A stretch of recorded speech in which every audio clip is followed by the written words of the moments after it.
Selamat siang teman-teman semuanya. Jadi hari ini kita akan hadir untuk melakukan diskusi terkait mata kuliah Hukum Hak Asasi Manusia. Untuk mekanisme diskusinya, jadi masing-masing dari kita ini akan mempresentasikan terkait materi-materi yang telah ditugaskan, kemudian dilanjutkan dengan diskusi. Baik, untuk sekarang saya akan memperkenalkan diri dulu dan anggota yang lain juga. Jadi nama saya Adrasta Lydia Fitriani, NPM 190096. Kemudian akan dilanjutkan oleh teman-teman yang lain, dipersilakan Salza. Nama saya Salza Fadila Diza dengan NPM 190098. Saya Safira Naval Basawan dengan NPM 190108. Nama saya Marsha Rindu Amanda dengan NPM 190091. Nama saya Azalia Rahma Utami dengan NPM 190099. Baik, sekarang kita akan melanjutkan ke pembahasan materinya. Yang pertama itu ada doktrin 3 generasi HAM. Dipersilakan kepada Marsha. Baik, doktrin 3 generasi HAM. Jadi doktrin 3 generasi HAM ini dilatar belakangi oleh Revolusi Perancis berdasarkan slogannya yaitu kebebasan, liberté, persamaan, egalite, dan persaudaraan, fraternity. Nah, 3 generasi HAM ini, generasi yang pertama itu membahas terkait hak sipil dan politik, generasi kedua membahas terkait hak ekonomi, sosial, dan budaya, generasi ketiga membahas terkait hak solidaritas. Boleh next, Safira.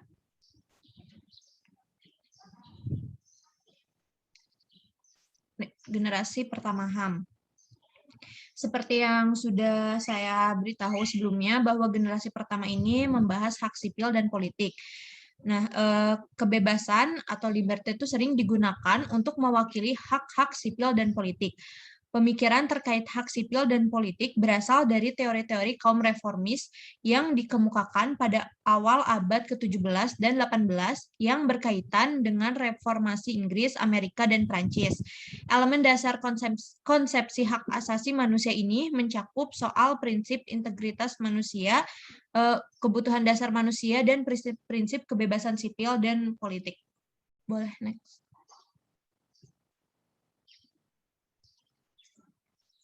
Hak-hak generasi pertama sering disebut sebagai hak-hak negatif karena tuntutan utamanya agar tidak ada campur tangan pihak luar, baik negara maupun kekuatan sosial lainnya terhadap kedaulatan individu. Generasi pertama HAM meliputi hak untuk hidup, hak atas keutuhan jasmani, hak atas kebebasan bergerak, hak atas waka dari penindasan, hak atas perlindungan terhadap hak milik, kebebasan berpikir, beragama, dan berkeyakinan, kebebasan untuk berkumpul dan menyatakan pikiran, hak untuk bebas dari penahanan dan penangkapan sewenang-wenang, hak untuk bebas dari penyiksaan, hak untuk bebas dari hukum yang berlaku surut, dan hak mendapatkan proses peradilan yang adil. Hak sipil politik merepresentasikan relasi vertikal antara individu dengan negara dan klaim bahwa negara tidak boleh campur tangan atas kebebasan sipil. Nah, sebelumnya saya juga akan menjelaskan terkait urgensi dari hak sipil dan politik. Jadi inti dari penegakan hak-hak sipil dan politik adalah untuk melindungi individu dari penyalahgunaan kekuasaan dari penguasa, terlebih lagi dengan terjadinya pergeseran fungsi dan tugas negara dari fungsi negara yang hanya sebagai penjaga malam ke fungsi mewujudkan kesejahteraan warga negara atau welfare state. Campur tangan negara yang terbuka luas tersebut mengharuskan adanya sejenis tertib peraturan hukum untuk melindungi perlakuan sewenang-wenang negara terhadap warga negaranya. Pada prinsipnya, setiap negara demokratis memuat jaminan hak-hak asasi termasuk hak-hak sipil dan politik dari setiap orang atau penduduk pada konstitusi negara. Namun semuanya sangat tergantung pada political will.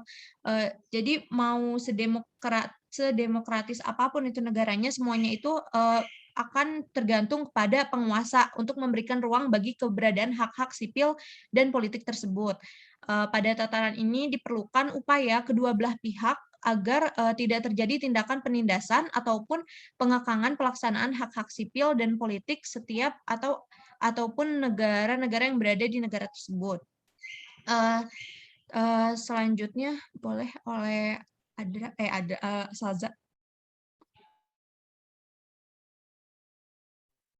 Di sini saya akan melanjutkan penjelasan mengenai doktrin 3 generasi HAM, yaitu generasi kedua HAM. Yang menjadi fokus dalam generasi kedua ini adalah hak ekonomi, sosial, dan budaya. Generasi kedua ini pada dasarnya adalah tuntutan akan persamaan sosial sesuai dengan slogan persamaan atau egalite. Negara diwajibkan untuk menyusun dan menjalankan program-program bagi pemenuhan hak tersebut sehingga dikenal juga sebagai hak-hak positif yang berkebalikan dengan hak negatif di generasi pertama yang melarang adanya campur tangan dari pihak luar dalam kebebasan individu. Contohnya adalah hak atas pekerjaan bagi setiap orang. Negara harus membuat kebijakan ekonomi yang dapat membuka lapangan pekerjaan. Puncak dari generasi kedua ini adalah ditandatanganinya International Covenant on Economic, Social, and Cultural Rights 1966. Boleh next. Kemudian yang termasuk dalam rumpun hak ini sendiri ada hak atas pekerjaan dan upah yang layak, hak atas jaminan sosial, hak atas pendidikan, hak atas kesehatan, hak atas pangan, hak atas perumahan, hak atas pembangunan, hak atas perdamaian, hak atas sumber daya alam sendiri, hak atas lingkungan hidup yang baik, hak atas warisan budaya sendiri, dan hak atas tanah dan hak atas lingkungan yang sehat. Selain itu juga termasuk di dalamnya ada hak kelompok seperti imigran, masyarakat hukum adat atau indigenous people, dan juga kelompok minoritas sendiri harus dilindungi oleh negara. Next. Selanjutnya saya akan menjelaskan mengenai generasi ketiga HAM. Boleh next. Yang menjadi fokus dalam generasi ketiga ini adalah hak solidaritas sesuai dengan slogan persaudaraan atau fraternite yang mewakili tuntutan atas hak solidaritas atau hak bersama. Gagasan HAM generasi ketiga ini muncul ketika konferensi HAM Afrika yang menghasilkan Piagam Afrika 1980. Isu kemiskinan yang diangkat dalam konferensi tersebut dinilai sebagai suatu kewajiban mendasar yang perlu diperjuangkan oleh NGO developmentalist. Cakupan hak-hak solidaritas dalam generasi ini merupakan rekonseptualisasi dari kedua generasi HAM sebelumnya. Hak ini muncul dari tuntutan negara-negara untuk dapat diberlakukan adil dalam tatanan internasional baik dalam aspek ekonomi maupun hukum internasional itu sendiri. Boleh next.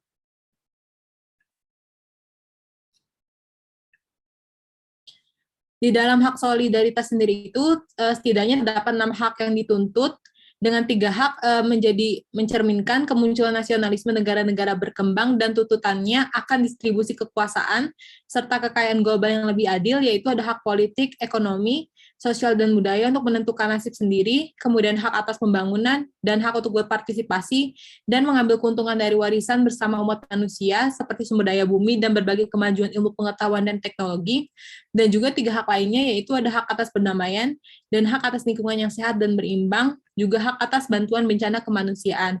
Berikut penyampaian materi terkait doktrin 3 generasi HAM. Selanjutnya tentang hak-hak negatif dan hak-hak positif. Yang pertama kita bahas mulai dari hak-hak negatif. Hak-hak dalam generasi pertama lah yang disebut sebagai hak-hak negatif.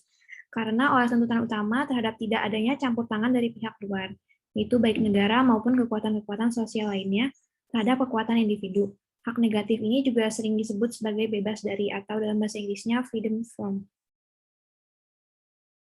Lalu di dalam generasi pertama sendiri yang disebut hak negatif itu ada hak sipil, hak politik. Nah, yang pertama tentang hak sipil, definisinya sendiri adalah hak kebebasan individu dari campur tangan pihak lain, khususnya campur tangan negara. Nah, adapun contoh dari hak sipil sendiri yaitu seperti kebebasan berpikir, berkeyakinan, beragama, kebebasan berpendapat, dan kebebasan untuk bergerak. Selanjutnya ada hak politik, yang berarti hak kebebasan individu untuk ikut campur dalam menentukan kebijakan politik negara. Contohnya seperti hak untuk berdemonstrasi, hak hak atas kebebasan untuk memilih dan dipilih, hak untuk mendirikan atau bergabung pada partai politik.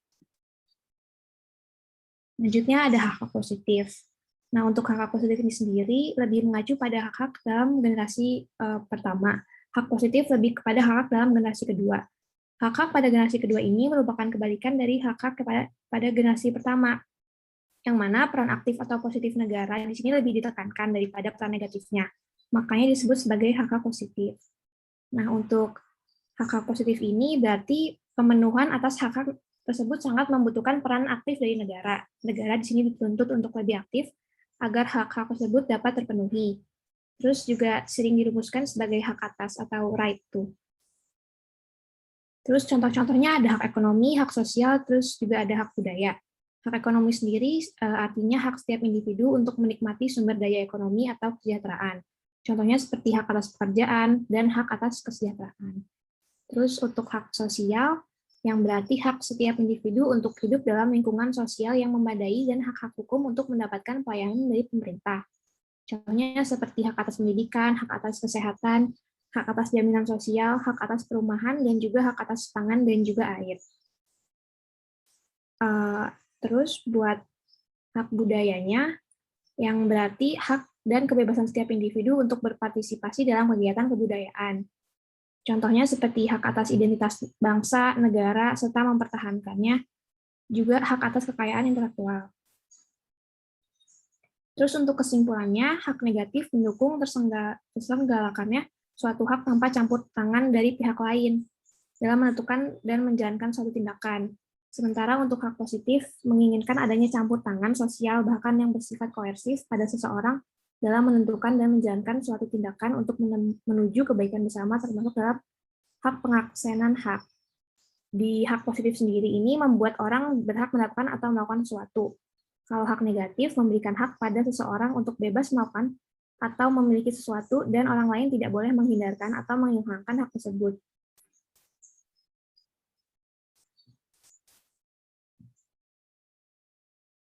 Selanjutnya ada hak-hak substansif dan hak-hak prosedural.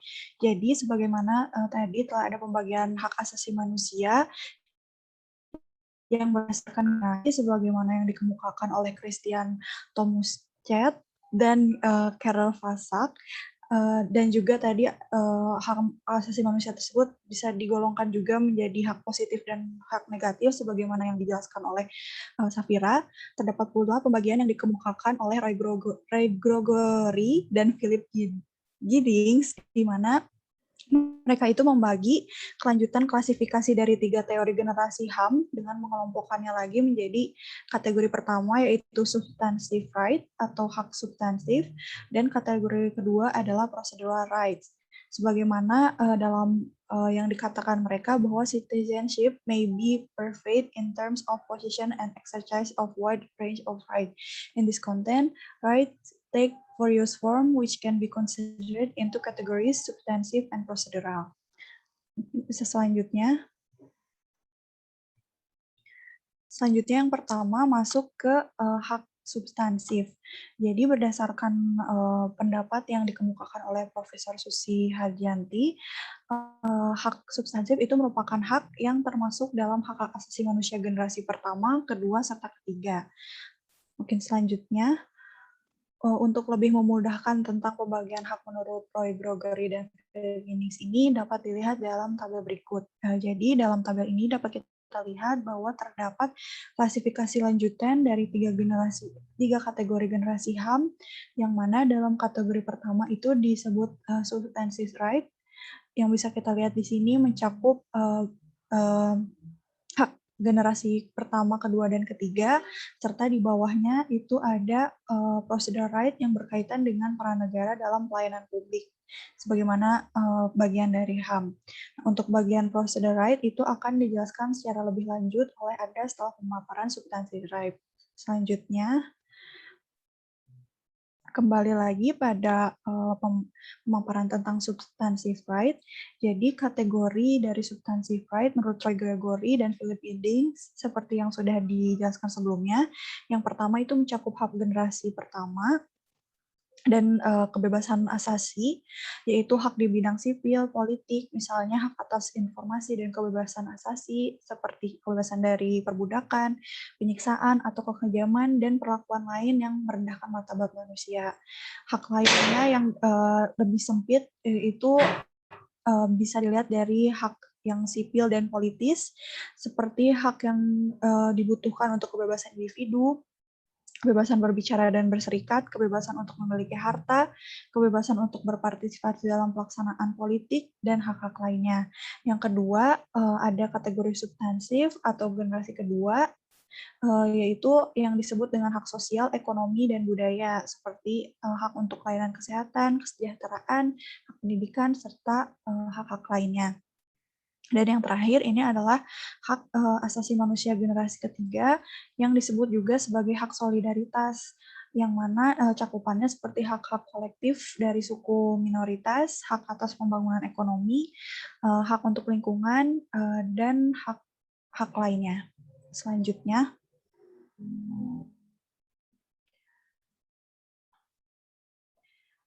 di sini ada beberapa contoh dari hak substansif yang dilindungi dan diatur oleh instrumen hak asasi manusia.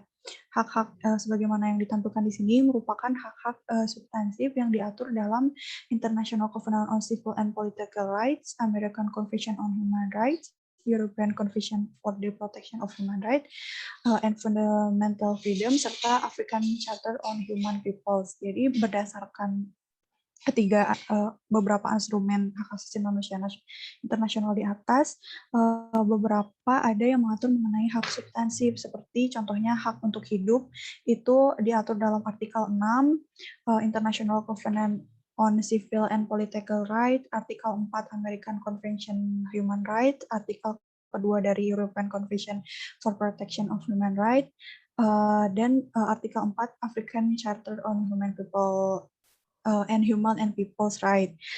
Selanjutnya juga contoh hak substansif tersebut adalah larangan penyiksaan dan perlakuan buruk, larangan perbudakan, hak atas kebebasan dan keamanan, hak atas kebebasan berpindah tempat, hak atas pengadilan yang adil, hak tidak ada hukuman kecuali sebagaimana yang telah diatur dalam hukum, hak untuk menghormati pribadi dan keluarga, hak kebebasan berpikir beragama, kebebasan berekspresi, berserikat, berkumpul, menikah, dan perlindungan minoritas, serta hak-hak lainnya.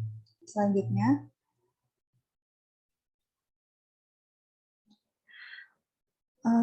hak-hak substansif yang sudah dijelaskan tersebut ini sudah berkembang dan menjadi wacana utama dalam sejarah hak asasi manusia pasca Perang Dunia Kedua hingga sampai saat ini. Dan bahkan HAM ini menjadi sangat identik dengan hak-hak substansif, khususnya hak sipil dan politik. Hal ini dapat berdampak baik dan buruk, yaitu dampak baik dari keidentikan HAM dengan hak substansif, khususnya hak sipil dan politik, adalah adanya pemenuhan hak-hak sipil dan politik menjadi relatif lebih baik. Namun dampak buruknya dari hak sipil dan politik ditambah dengan kepentingan politik dari penguasa, HAM juga bisa seringkali dipolitikasi untuk kepentingan politik tertentu dan menjadi berorientasi politik yang seharusnya lebih berorientasi pada kemanusiaan. Selanjutnya akan dijelaskan oleh Ada. Ya, sekarang saya akan menjelaskan tentang hak prosedural.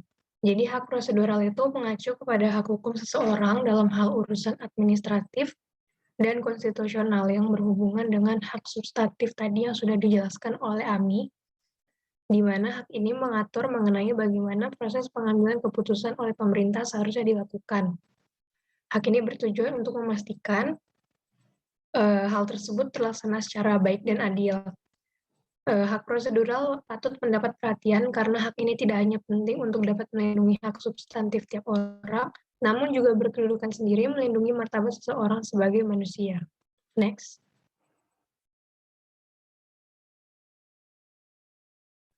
Kemudian secara umum pembagian hak prosedural ini dikemukakan Yang pertama adalah hak warga negara mendapatkan pelayanan administrasi yang baik dari pejabat yang menjalankan kewenangan publik dalam kaitannya dengan hak-hak substantif, kemudian hak mengajukan keluhan, hak untuk didengar dan dipertimbangkan pendapatnya, hak mendapatkan informasi suatu permasalahan atau keputusan pemerintah, serta hak untuk mendapatkan tindakan pemulihan dari pemerintah apabila seseorang menderita kerugian.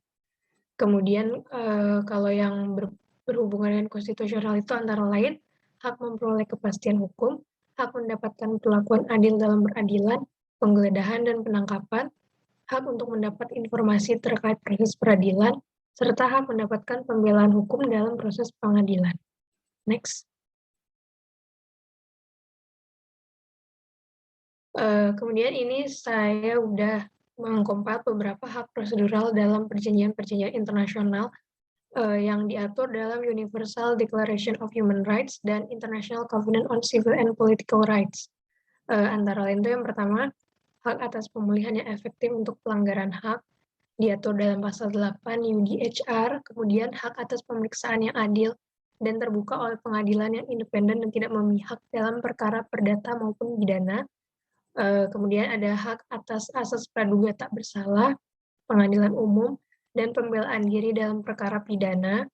Kemudian hak untuk mengambil bagian dalam pemerintahan untuk memiliki pemerintahan berdasarkan pemilihan berkala dan bersih yang berdasarkan hak pilih yang universal dan setara, dan untuk memiliki prosedur pemungutan suara yang bebas. Kemudian ada juga hak untuk membatasi pelaksanaan kebebasan yang ditentukan oleh hukum. Next. Kalau yang tadi itu hak-hak yang diatur dalam UDHR, sekarang ini hak-hak yang diatur dalam ICCPR itu antara lain hak untuk mendapatkan pemberitahuan apabila seseorang ditangkap, hak untuk tidak ditangkap atau ditahan secara sewenang-wenang, hak untuk mendapat kompensasi jika penangkapan atau penahanan dilakukan secara tidak sah, kemudian hak untuk mengetahui terkait apa yang didakwakan pada diri seseorang secara rinci dan jelas dalam bahasa yang dapat dimengerti, hak untuk mempersiapkan pembelaannya, serta mendapat bantuan hukum dari atau oleh penasihat hukum, dan memilih sendiri penasihat hukumnya, kemudian hak untuk diadili tanpa ditunda, hak untuk tidak dipaksa mengaku bersalah, hak untuk diadili sebagai anak dalam kasus anak di bawah umur, serta hak mendapat ganti rugi apabila setelah dinyatakan bersalah, ternyata seseorang terbukti tidak bersalah. Next. Kemudian dalam hukum nasional ini beberapa contohnya itu yang pertama adalah hak untuk memperoleh informasi serta mencari, memperoleh, memiliki, menyimpan, mengolah, dan menyampaikan informasi dengan menggunakan segala jenis saluran yang tersedia. Serta secara spesifiknya itu hak untuk mengetahui alasan pengambilan kebijakan publik oleh pemerintah. Ini diatur dalam pasal 28F Undang-Undang 1945 dan Undang-Undang Nomor 14 Tahun 2008 tentang keterbukaan informasi publik. Kemudian ada hak mendapat rasa aman dan hak atas akses peradilan pidana yang adil bagi saksi dan korban. Ini diatur secara spesifik dalam Undang-Undang Nomor 13 Tahun 2006 tentang pelindungan saksi dan korban. Kemudian ada hak mendapatkan pelayanan publik sebaik-baiknya yang diatur dalam Undang-Undang Nomor 25 Tahun 2009 tentang pelayanan publik. Ya, sekian presentasi dari masing-masing yang ada di sini. Kemudian kita akan berlanjut ke sesi diskusi. Apabila ada pertanyaan, silakan bisa disampaikan, teman-teman. Izin bertanya tadi mengenai penggolongan hak asasi manusia ke dalam 3 generasi itu. Jadi sebagaimana yang dijelaskan dari sama Marsha dan mau bertanya juga ke Marsha. Jadi tadi kan dijelaskan bahwa hak asasi khususnya hak asasi golongan pertama itu kan hak sipil dan politik yang mana itu tuh kan berasal dari yang pada sejarahnya itu berasal dari reformasi Inggris, Amerika, dan Prancis, dan itu juga semuanya mungkin setahu saya dan boleh dikoreksi juga jika salah itu merupakan tiga-tiganya itu mencakup perlindungan tentang integritas manusia, kebutuhan dasar manusia, kebebasan sipil dan politik yang mana merupakan kayak hak-hak yang penting gitu. Nah, yang ingin saya ketahui, apakah ada faktor ya yang menentukan jika bagaimana hak sipil dan hak politik itu sudah penegakannya itu sudah bagus di dalam suatu negara. Terima kasih. Oke, terima kasih Ami atas pertanyaannya. Mohon waktu sebentar untuk cari jawabannya, bentar ya.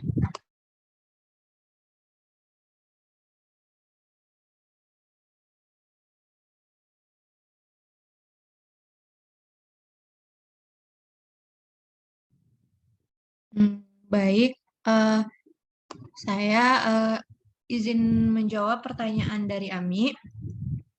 Mohon koreksi juga, atau kalau misalnya ada yang mau menambahkan, boleh menambahkan. Jadi intinya itu faktor atau indikator yang menentukan tegaknya hak sipil dan politik dalam suatu negara ya, Ami?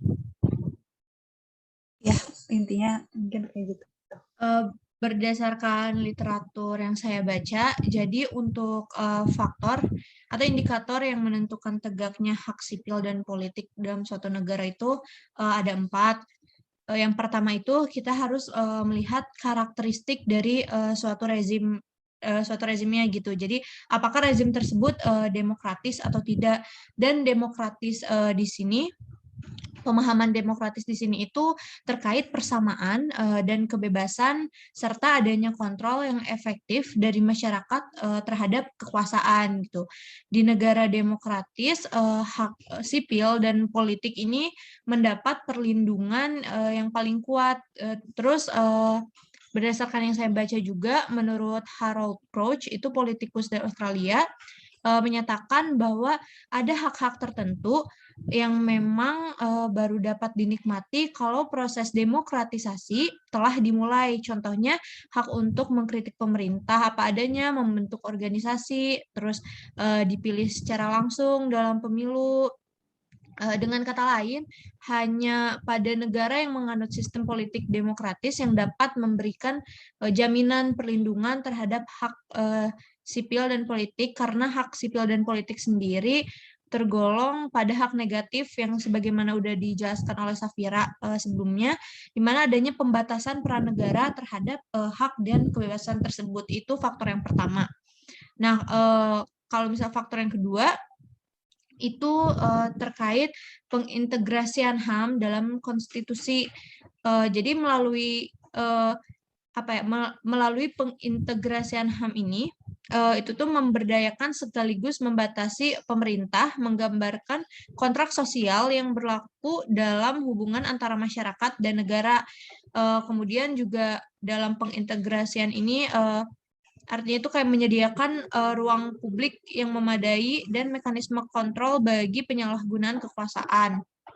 Dengan memperhatikan keempat indikator tersebut yang tadi yang memberdayakan, terus menggambarkan kontrak sosial, terus mekanisme kontrol bagi penyalahgunaan kekuasaan, itu berarti suatu konstitusi suatu negara itu telah dianggap baik. Contohnya itu ada di negara Norwegia, di mana konstitusinya melarang dengan tegas untuk menyertakan pertanyaan terkait agama dan afiliasi politik dalam setiap wawancara yang dilakukan pada proses rekrutmen pejabat publik gitu. Terus di Indonesia juga ada contohnya itu pengaturan tentang hak sipil dan politik yang pada dasarnya termuat dalam peraturan perundang-undang walaupun belum dirumuskan pembagian hak-haknya secara tegas. Kemudian faktor yang ketiga itu ada tentang budaya politik masyarakat.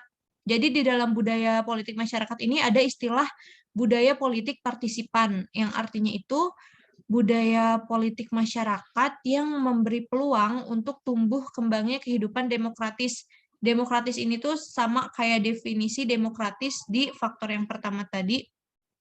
Nah, jadi budaya Politik ini merupakan suatu kultur di mana anggota-anggota masyarakat cenderung diorientasikan secara eksplisit terhadap sistem sebagai keseluruhan dan demikian juga struktur proses politik. Dalam konteks ini, masyarakat sangat menyadari adanya peran dan tanggung jawab sebagai warga negara. Selanjutnya, karena masyarakat telah menyadari adanya peran dan tanggung jawab sebagai warga negara tersebut dapat mengidentifikasikan hak sipil dan politik serta menemukan cara yang wajar untuk memenuhi hak tersebut. Jadinya intinya itu faktor yang ketiga ini yang tentang budaya politik masyarakat itu fokus kepada hubungan antara negara dengan warga negaranya seperti itu. Terus kalau misalnya untuk faktor yang terakhir itu ada yang disebut dengan aura politik internasional tentang hak asasi manusia. Jadi di aura politik internasional tentang HAM ini fokusnya itu pada penerimaan negara terhadap cara pandang politik internasional tentang HAM. Jadi sebagaimana yang pernah diajarkan juga di kelas kan, cara pandang politik itu ada universalisme yang pernah kita pelajari itu. Terus selain itu juga ada relativisme kultural. Nah, kalau misalnya universalisme di sini itu berarti dia secara universal pelaksanaan HAM tidak dipengaruhi oleh perbedaan negara, ideologi, tingkat kemajuan ekonomi, terus etnis, agama, kultur, dan lain sebagainya. Jadi politik HAM itu secara internasional tuh dipandang sama semuanya, tidak dipengaruhi oleh perbedaan tersebut. Sedangkan kalau misalnya yang relativisme itu kebalikannya, itu biasanya itu yang relativisme ini dianut oleh bangsa timur, terus pelaksanaan HAM-nya sangat tergantung oleh perbedaan kultural antar bangsa. Sejauh pemahaman saya, faktor-faktornya ada 4 itu aja sih, Ami. Mungkin kalau misalnya teman-teman yang lain mau ada tambahan atau ada koreksi, silakan. Terima kasih. Terima kasih juga Marsha atas jawabannya. Ya, baik. Kemudian apa ada yang ingin bertanya lagi mungkin? Aku mungkinnya mau izin bertanya untuk Safira. Pertanyaannya sendiri itu mengenai hak-hak positif yang tadi dijelaskan, apakah negara itu tetap memiliki kewajiban untuk memberikan hak-hak positif jika terjadi keadaan darurat seperti misalkan bencana atau konflik bersenjata? Udah cukup, itu aja pertanyaannya. Terima kasih. Makasih Salza buat pertanyaannya. Jadi untuk apakah negara memiliki kewajiban untuk memberikan hak positif kalau misalkan ada hal-hal kayak bencana atau konflik senjata, itu menurut literatur yang saya baca jawabannya iya, karena di bawah hukum HAM tidak ada pernyataan yang memperbolehkan negara untuk mengurangi kewajibannya yang berhubungan dengan hal ekonomi, sosial, atau budaya, atau yang disebut sebagai hak positif ini, khususnya pada keadaan darurat seperti bencana atau konflik bersenjata. Karena pada kenyataannya dalam kondisi seperti itulah perhatian yang lebih itu harusnya seringkali diperlukan untuk melindungi hak-hak ini, terutama bagi mereka yang berasal dari kelompok masyarakat yang paling terpinggirkan.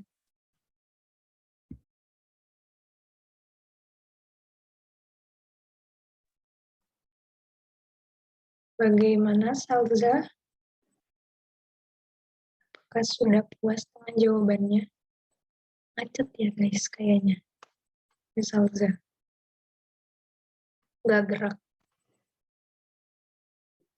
Oh iya. Oke, udah tuh. Oke, cukup ya? Iya, cukup. Oke. Baik. Kali ini yang akan bertanya saya sendiri. Jadi saya mau bertanya kepada Salza. Jadi tadi kan Salza tuh menjelaskan ada 3 generasi hak asasi manusia. Terus pertanyaannya sebenarnya simpel sih. Saya pengen tahu apa sih menurut Salza tuh yang memicu terjadinya perkembangan 3 generasi HAM ini. Kira-kira begitu pertanyaannya. Terima kasih. Ya, terima kasih Adra untuk pertanyaannya. sebelumnya mau bilang aja kalau ini jawabannya dari pendapat dan pandangan aku sendiri, pemahaman aku sendiri. Jadi kalau misalkan teman-teman ada yang mau menambahkan atau mungkin bahkan menyanggah, itu sangat dibolehkan ya. Jadi kalau menurut aku sendiri, yang memicu terjadinya perkembangan HAM itu perkembangan pemikiran dari manusia. Karena menurut aku, hak asasi manusia itu adalah sesuatu hal yang dinamis yang berkembang beriringan dengan perkembangan manusia.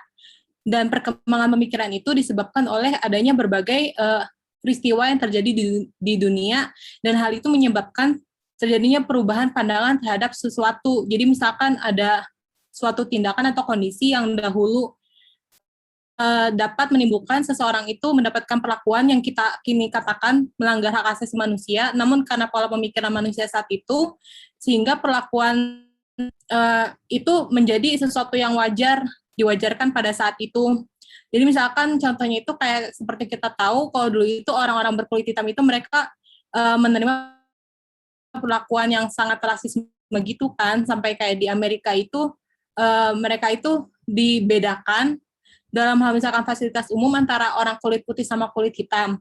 Dan sekarang sendiri kan adanya perkembangan pemikiran itu, jadi orang-orang mulai menyadari bahwa itu merupakan sesuatu yang melanggar hak asasi manusia. Atau mungkin misalkan sesuatu yang dahulu dianggap wajar, meskipun hal itu melanggar hak asasi manusia, tapi karena perkembangan pemikiran itu, akhirnya diakui bahwa telah melanggar hak asasi manusia sehingga sekarang dilarang, atau juga perkembangan pemikiran manusia itu juga menyebabkan manusia untuk dapat, masyarakat untuk dapat melihat problematika atau isu di sekitar kita yang sebelumnya tidak disadari. Nah, buat sebagai contoh untuk permudah bagi saya mengenai itu akan perbudakan lagi kan dianggap hal yang wajar. Iya, boleh diulang nggak, Sal, dari yang contoh itu? Contohnya Oh, gitu. udah maaf ya. Putus-putus soalnya. Atau mungkin off cam juga nggak apa-apa. Jaringannya kurang bagus. Nah, untuk ya udah, tahan sebentar. Tadi sampai mana ya, Dra, kalau boleh tahu? Putus-putusnya. Terakhir ngomongnya sampai contohnya gitu. Oh iya. Jadi contohnya itu misalkan terkait perbudakan atau slavery. Dulu kan itu dianggap sebagai suatu hal yang wajar buat orang punya budak gitu kan. Namun karena adanya perkembangan pemikiran manusia, akhirnya perbudakan itu sekarang dianggap sesuatu yang tidak wajar dan melanggar hak asasi manusia, sehingga akhirnya dilarang. Misalkan di dalam pasal 20 Undang-Undang Nomor 39 tahun 1999 tentang hak asasi manusia, itu dilarang perbudakan. Atau juga misalkan dulu adanya larangan buat perempuan untuk bersekolah, dan kini karena adanya perkembangan pemikiran itu, sekarang setiap orang dijamin haknya untuk mendapatkan pendidikan di dalam pasal 12 UU Hak Asasi Manusia itu. Jadi itu sih kalau menurut pendapatku. Terima kasih. Terima kasih atas penjelasannya, Salza. Terus juga udah dikasih contohnya juga. Terima kasih. Kemudian ini berlanjut ya, mana tahu teman-teman ada yang ingin bertanya lagi kepada yang lain, dipersilakan. Aku mau nanya lebih lanjut tentang jawaban Salza terhadap Adra tadi. Kan tadi Salza bilang berdasarkan jawaban yang tadi itu dijelaskan bahwa hak asasi manusia selalu berkembang disebabkan oleh perkembangan pemikiran dari manusia yang dipicu oleh berbagai macam peristiwa yang terjadi di dunia. Nah, pertanyaannya aku tuh lebih ke apa sih yang menjadi pemicu terjadinya generasi kedua HAM ini? Terima kasih ya, Salza. Terima kasih Safira buat pertanyaannya. Kalau menurut sumber yang aku baca, buku yang aku baca itu, munculnya hak-hak pada generasi kedua HAM itu sendiri, itu sebagai respon terhadap terjadinya penyalahgunaan perkembangan kapitalisme dan juga paham kebebasan individu yang melandasinya, yang cenderung saat itu membiarkan dan bahkan menjustifikasi atau membenarkan terjadinya eksploitasi kelas pekerja dan juga bangsa-bangsa jajahan. Jadi itu jawaban dari aku, Safira. Terima kasih. Semoga memuaskan.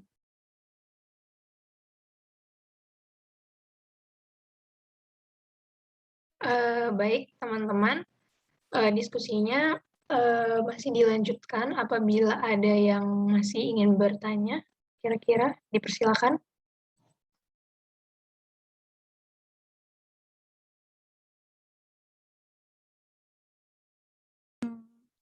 Baik, mungkin saya izin bertanya kepada Adra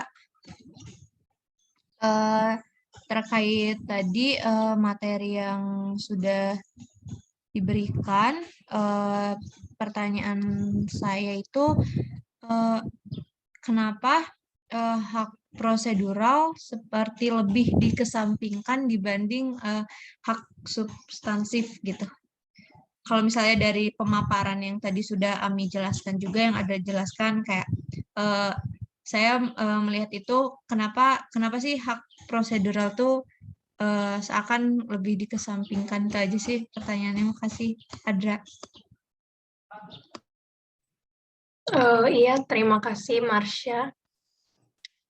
Jadi ini berdasarkan beberapa jurnal yang udah aku baca, ini berdasarkan, ini yang bisa aku simpulin ya, jadi alasannya itu kenapa hak prosedural tuh kayak lebih dikesampingkan, karena balik lagi, kan itu kan diatur oleh, hak-hak itu kan diatur oleh peraturan perundang-undangan ya, dan tiap pemerintah itu sebenarnya punya prioritasnya masing-masing. Kalau misalnya di Amerika tuh aku lihat kalau misalnya terkait hak prosedural ini emang lebih dikesampingkan karena di hak substantifnya itu lebih dipentingkan lah, karena mereka contohnya isu tentang hak kebebasan berpendapat itu kan lebih heboh gitu ya, bukan heboh, lebih kayak lebih dipentingkan lah, diperhatikan. Nah kemudian itu juga alasannya yang sama, karena hak substantif itu lebih menarik perhatian gitu untuk dibahas. Di sisi lain, hak prosedural ini lebih rumit untuk dijalankan maupun diimplementasikan melalui sistem pemerintahan yang baik.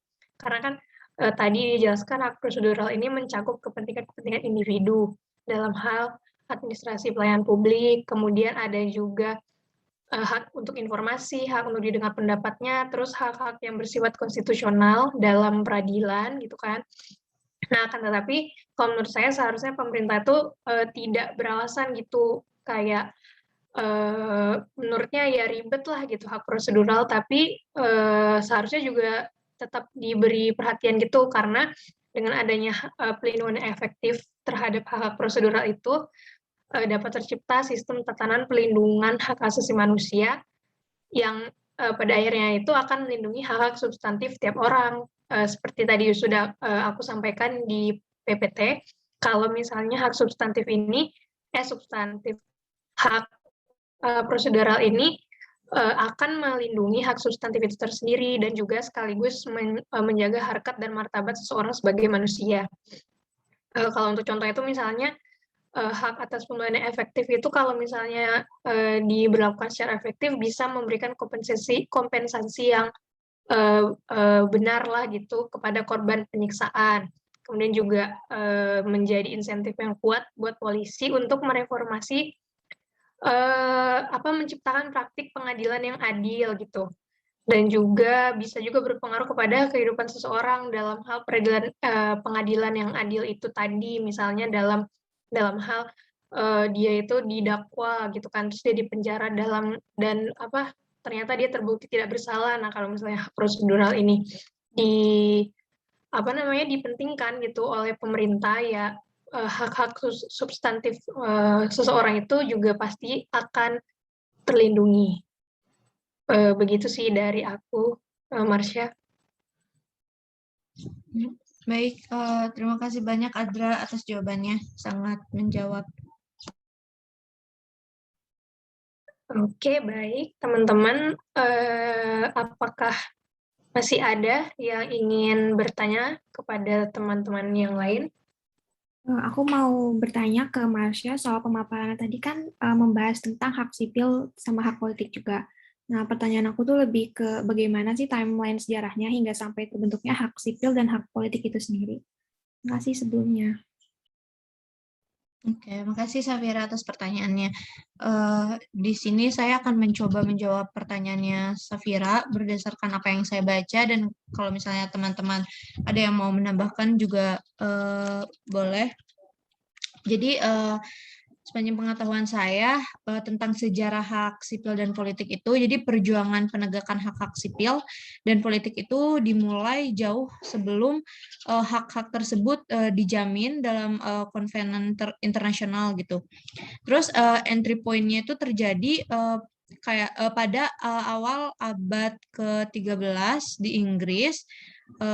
Itu tuh pada saat masa Raja John yang bertindak sewenang-wenang sehingga ada perlawanan dan memaksa Raja Henry itu untuk mengeluarkan perjanjian yang kita kenal itu perjanjian Magna Carta itu tahun 1215. Terus setelah dikeluarkannya perjanjian itu Magna Carta itu terjadi banyak peristiwa peristiwa contohnya itu kayak di berbagai negara lainnya itu seperti ada Deklarasi Kemerdekaan Amerika tahun 1776 dan Deklarasi HAM dan Hak Warga Negara Perancis pada tahun 1789. Terus ada juga terwujudnya DUHAM itu 10 Desember 1948 itu tuh memberikan peluang bagi perjuangan hak-hak sipil dan politik secara universal. Langkah awal dilakukan dengan membentuk Komisi HAM pada tahun 1952 bagi penyusunan konvenan sipil dan politik yang mengacu ke pasal 1 sampai 22 DUHAM. Terus draft naskah konvenan itu yang tadi udah disusun itu akhirnya itu selesai pada tahun 1954 dan ditetapkan Majelis Umum PBB pada tanggal 16 Desember 1966. Di sini tuh timeline-nya itu kayak jarak waktunya tuh emang lumayan agak lama karena HAM itu kan termasuknya tuh susah untuk di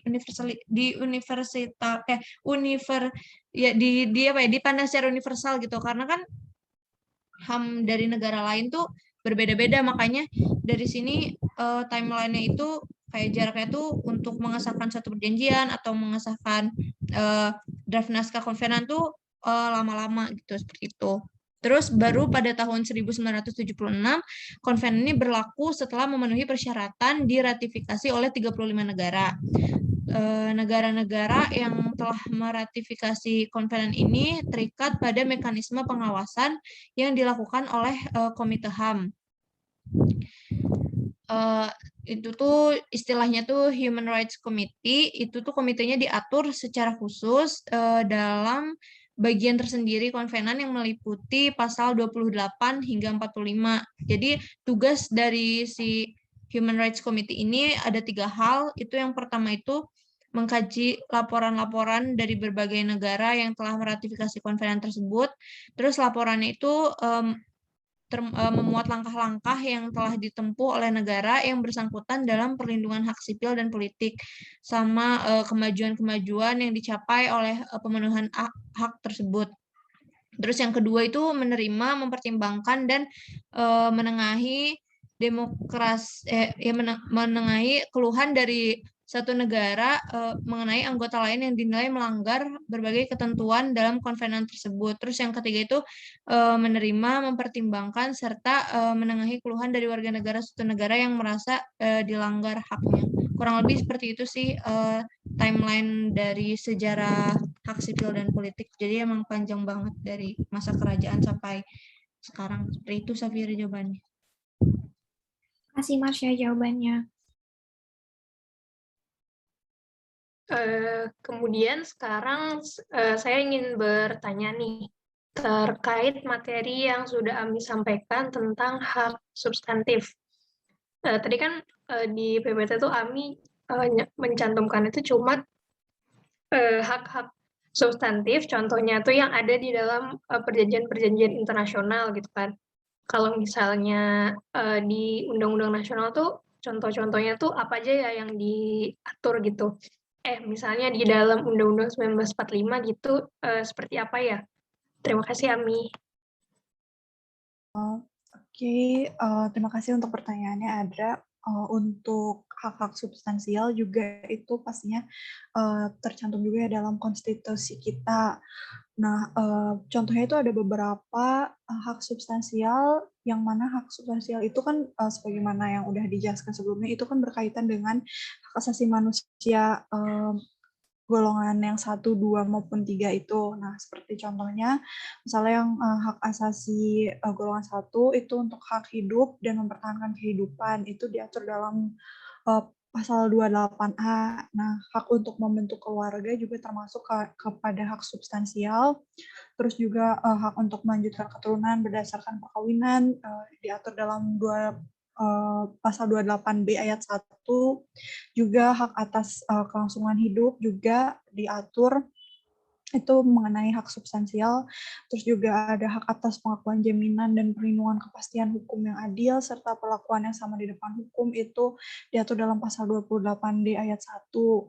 Nah, untuk lebih lanjutnya, selain mencantumkan juga tentang hak substansial, Undang-Undang Dasar juga memberikan pemenuhan hak bagi warga negaranya. Contohnya itu dalam pasal 34 ayat 3 itu menyatakan bahwa negara bertanggung jawab atas penyediaan fasilitas pelayanan kesehatan dan fasilitas pelayanan umum yang layak.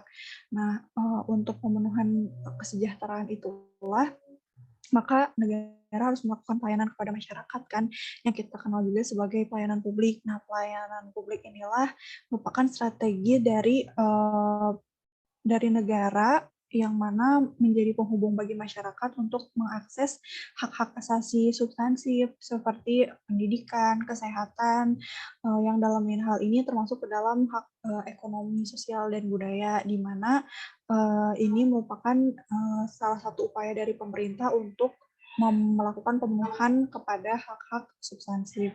Seperti itu mungkin contohnya, ada. Mungkin kalau teman-teman ada yang mau nambahin juga boleh banget. Makasih. Ya, terima kasih Ami untuk tambahannya ya. Baik, selanjutnya masih ini ya, masih ada yang bertanya kah untuk diskusinya? Masih.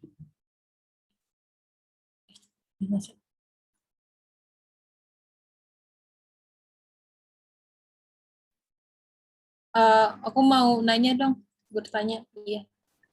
Oh iya, silakan Salza. Ini pertanyaannya buat Adra sendiri, sebentar. Jadi kan tadi dijelaskan di dalam presentasi kalau hak prosedural itu patut untuk mendapatkan perhatian karena di dalamnya menyangkut soal harkat dan martabat seseorang sebagai manusia kan. Tapi bagaimana jika hak-hak prosedural itu tidak mendapatkan perhatian yang selayaknya didapatkan, apalagi seperti tadi penjelasan Adra sendiri, pertanyaan dari sebelumnya itu kalau pada realitanya hak prosedural itu masih dikesampingkan dari penegakan hak-hak substantif. Jadi kira-kira bagaimana caranya agar hak prosedural itu dapat ditegakkan dan sehingga melindungi sebesar-besarnya harkat dan martabat manusia.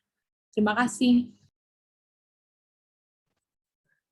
Iya, baik Salza, saya akan mencoba dulu ya. Jadi hak prosedural itu pada dasarnya tuh dimiliki oleh tiap individu karena negara berada di bawah kewajiban untuk memberi tiap individu prosedur yang adil, bisa dalam perselisihan hukum dan juga syarat administratif kan, seperti tadi sudah saya sebutkan juga.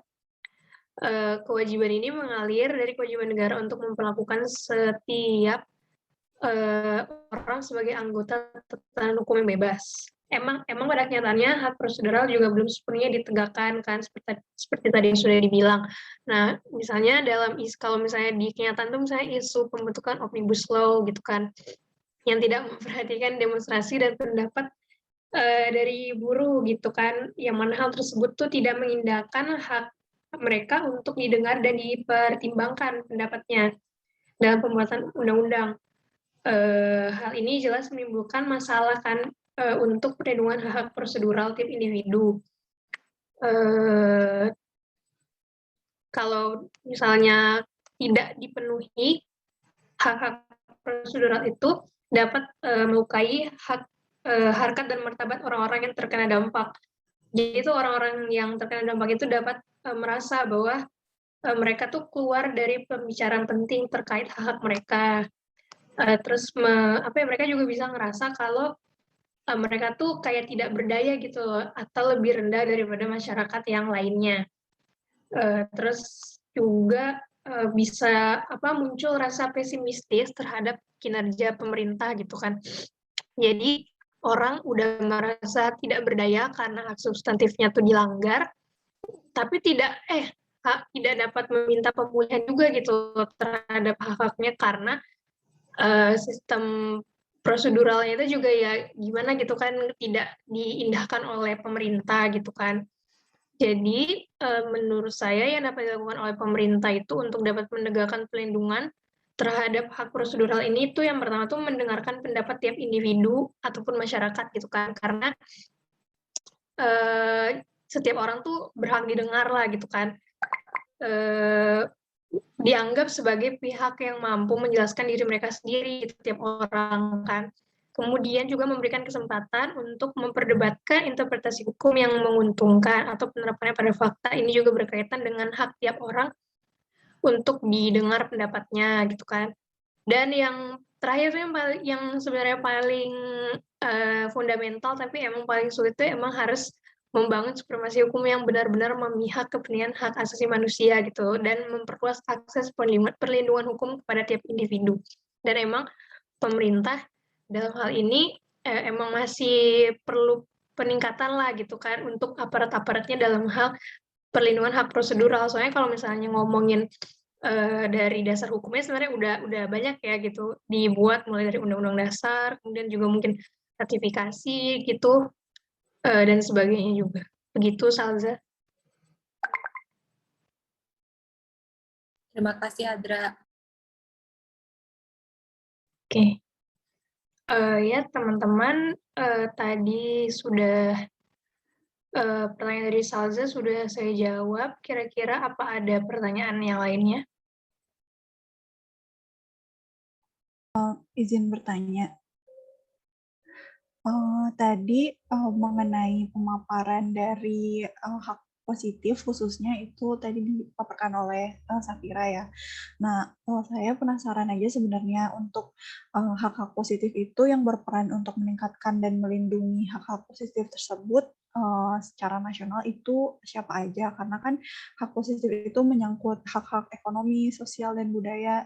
Jadi apakah siapa saja yang terlibat dalam peran untuk meningkatkan pelindungan hak tersebut. Itu. Terima kasih. Ya, buat Azalia Atami, saya akan mencoba untuk menjawab pertanyaannya. Nah, kalau dari itu tuh ada 3 badan yang bisa memiliki peran untuk melindungi hak tersebut, seperti legislatif, eksekutif, juga badan peradilan, terus ada juga di dalamnya lembaga HAM nasional. Yang pertama yang dibahas legislatif, mereka itu memiliki peran untuk menyetujui pengesahan tentang HAM dari perjanjian internasional yang termasuk di dalamnya pengakuan atas ekonomi, sosial, dan budaya. Badan ini juga memberikan persetujuan pada substansi jaminan hukum nasional selaras dengan norma-norma HAM internasional. Yang kedua, ada juga eksekutif. Mereka itu mempunyai peran penting untuk menjamin peraturan-peraturan yang ada didukung dengan adanya kebijakan yang dilaksanakan dengan benar. Dalam hal ini juga termasuk untuk melindungi hak-hak positif warga negaranya. Terus selanjutnya ada badan peradilan. Mereka ini bisa memberikan solusi apabila hak tersebut dilanggar, berperan juga dalam penafsiran hukum dari hak-hak ekonomi, sosial, budaya. Terus yang terakhir ada juga lembaga HAM nasional, misalnya seperti Ombudsman, Komisi HAM Nasional.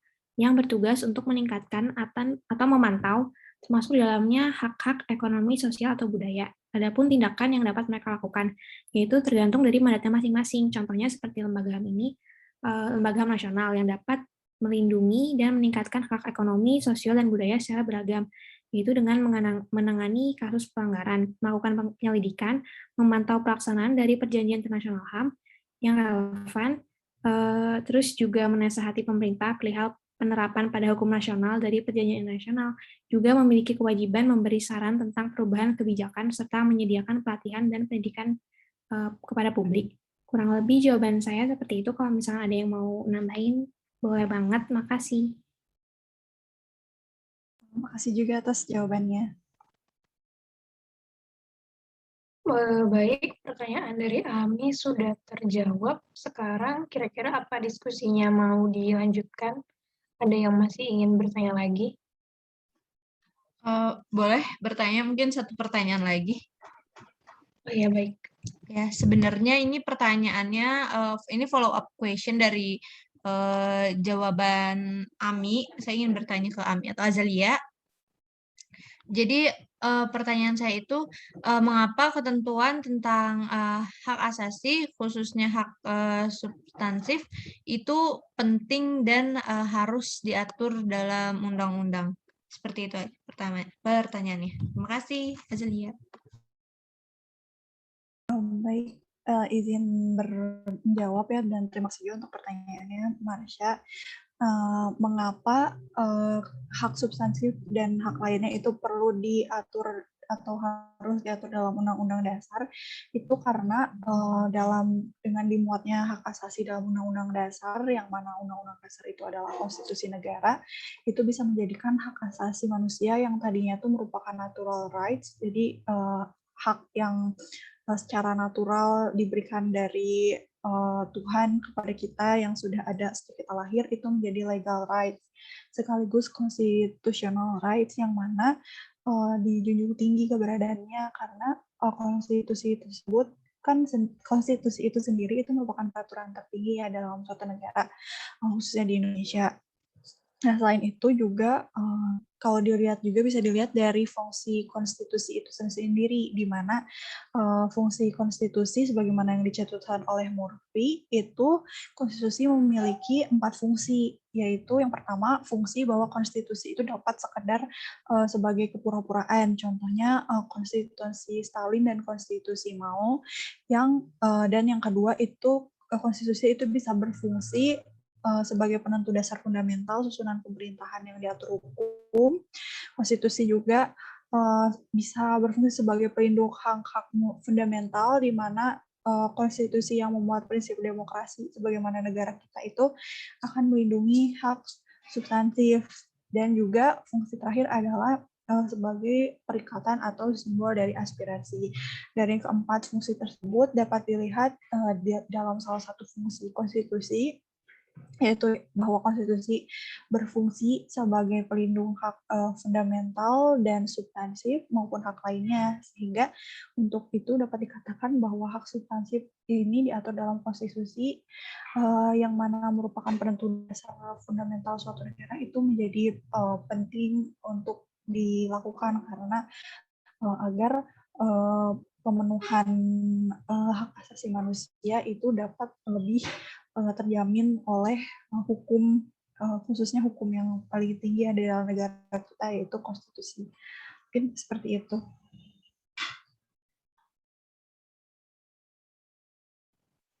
Baik, makasih banyak Ami jawabannya. Terima kasih. Mungkin MC-nya ada kendala sinyal, jadinya terlempar. Atau mungkin diambil alih aja, lihat teman-teman semuanya. Mungkin ada yang ingin bertanya lagi terkait materi-materi yang sudah disampaikan oleh teman-temannya, atau sudah cukup?